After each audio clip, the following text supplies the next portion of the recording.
పవన్ కళ్యాణ్ గారి పర్యటనలో అపశృతి చోటు చేసుకుందని చెప్పాలండి. ఎలా అంటే ఆయన చిత్తూరు జిల్లా పలమనేరు ముసలమడుగు ఏదైతే ఎలిఫెంట్ జోన్ ఉందో దాని సందర్శన నిమిత్తం ఆ పర్యటనలో భాగంగా అంతా ముగించుకుని తిరుగు ప్రయాణం వెళ్ళిపోతుండగా ఆయన తన కారులో ఎక్కి వెళ్ళిపోతుండగా ఏం జరిగిందంటే ఒక మహిళ కారు కింద పడిపోవడం గమనించలా. కానీ అది కారు ఆ మహిళ కాళ్ళ మేంచి ఎక్కిపోయింది, తీవ్ర గాయాలని మాట్లాడతారు. దీని గురించి మనం మాట్లాడిపోతాం. ఫస్ట్ అయితే లైక్ చేయండి, ఎక్కువ మందికి ఇన్ఫర్మేషన్ తెలియాలి కాబట్టి మీ బాధ్యతగా మీరు లైక్ చేయండి. కొత్తగా మన ఛానల్స్తో పక్కాగా సబ్స్క్రైబ్ చేయండి. మీ అమూల్యమైన అభిప్రాయాన్ని కామెంట్ రూపంలో తెలియజేయండి.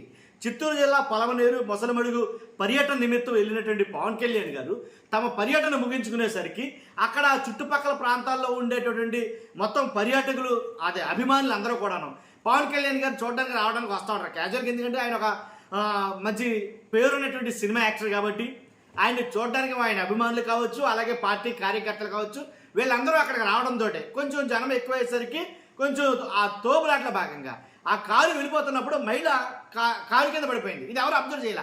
తను కేకలు పెడుతుందంట. కేకలు పెట్టినా సరే ఎవరు ఏం లేదు, కాళ్ళు మెంచి అయితే కనుక కారు ఎక్కిపోయింది అన్నారు.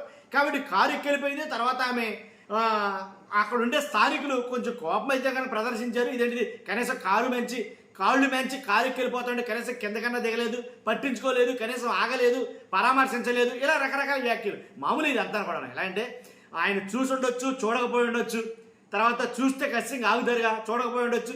మొత్తానికి ఎలాగైతేనండి ఒక పొరపాటు జరిగినప్పుడు దాని వెనక 1,00,000 కారణాలు ఉంటాయి. మీకు గుర్తుందో లేదు, జగన్మోహన్ రెడ్డి గారు ఏదైతే సింగయ్య ఏంటి ఆ కారు కింద పట్టం జగన్మోహన్ రెడ్డి గారు చూసినా చూడకపోయినా ఆ కారులో ఉన్నారంటే కనుక రకరకాలుగా అల్లేశారు. వాస్తవంగా ఏదైనా అంటే దానికి దీన్ని ముడిపెడుతున్నావా అని మీరు అనొచ్చు. దానికి దీనికి నేను ముడిపెట్టట్లేదు. ఎందుకంటే రాజకీయంగా ఏదైనా మాట్లాడతారు కాబట్టి వాస్తవంగా ఏంటి, పవన్ కళ్యాణ్ గారు కారులోకి ఎక్కారు. కారులో ఎక్కిన తర్వాత ఇలా చూసుకుంటూ వెళ్ళిపోతాడు తప్ప కారు కింద పడ్డారన్న విషయం ఎవరు అబ్జర్వ్ చేయరు కదా. కాబట్టి అలా జరుగుంటుందేమో. మొత్తానికి ఎలాగైతేనండి అసలు వాళ్ళు మాట్లాడేది ఏంటంటే కనీసం ఆగి పరామర్శించలేదు అనేది ఎక్కువైంది అనమాట. కాబట్టి ఏదేమైనా అక్కడ జరిగింది మాత్రం నిజంగా ప్రమాదమే, అది జరిగింది మాత్రం దారుణమైన విషయమే. కాబట్టి అంటే కాలు విరిగిపోయింది, ఫ్రాక్చర్ అయింది, కాలుకి కట్టు కూడా వేశారు. ఆ ఫోటోలు కూడా బయటకు వస్తున్నాయి, మాట్లాడుతున్నారు, ఆ వీడియోలు కూడా బయటకు వచ్చాయి. కానీ ఏది ఏమైనా సరే ఏంటంటే రాజకీయ నాయకుల కాన్వాయ్లు కావచ్చు, వాళ్ళ కార్లు కావచ్చు, ఇలాంటి సంఘటనలు జరుగుతూ ఉన్నాయి. కాబట్టి ఆంధ్రప్రదేశ్లో కాదు చాలా చోట్ల జరుగుతున్నాయి, వేరే రాష్ట్రాల్లో కూడా. మరి ముఖ్యంగా ఇలా కారు కింద అనేసరికి గుర్తుకొచ్చింది ఏంటంటే కనుక జగన్ గారి కారు కింద పడ్డటువంటి ఎవరైతే సింగయ్య ఉన్నారో సేమ్ అదే గుర్తుకు వస్తుంది మ్యాక్సిమం. నాకు కూడా అదే గుర్తుకొచ్చింది. ఏంటిది అనుకున్నాం. కానీ గొప్ప అదృష్టం ఏంటంటే కనుక జస్ట్ ఏదో కారు ఎక్కింది కాబట్టి సరిపోయింది, కాలే కదా కాబట్టి సరిపోయింది. లేకపోతే ఏమి ఎంతవరకు వెళ్ళినా ఏం జరుగును అనేది నిజంగా తలుచుకుంటేనే భయం వేస్తుంది. కానీ ఏది ఏమైనా నన్ను అడిగితే కనుక ఆ మహిళ అంటే మాట్లాడేది ఒకటే ఏంటంటే కనుక ఆగలేదు, నాతో మాట్లాడలేదు, కానీ పరామర్శించలేదు, ఆపకుండా వెళ్ళిపోయారు, కాలు ఎక్కించుకుని వెళ్ళిపోయారు అన్నట్టుగా మాట్లాడుతున్నారు.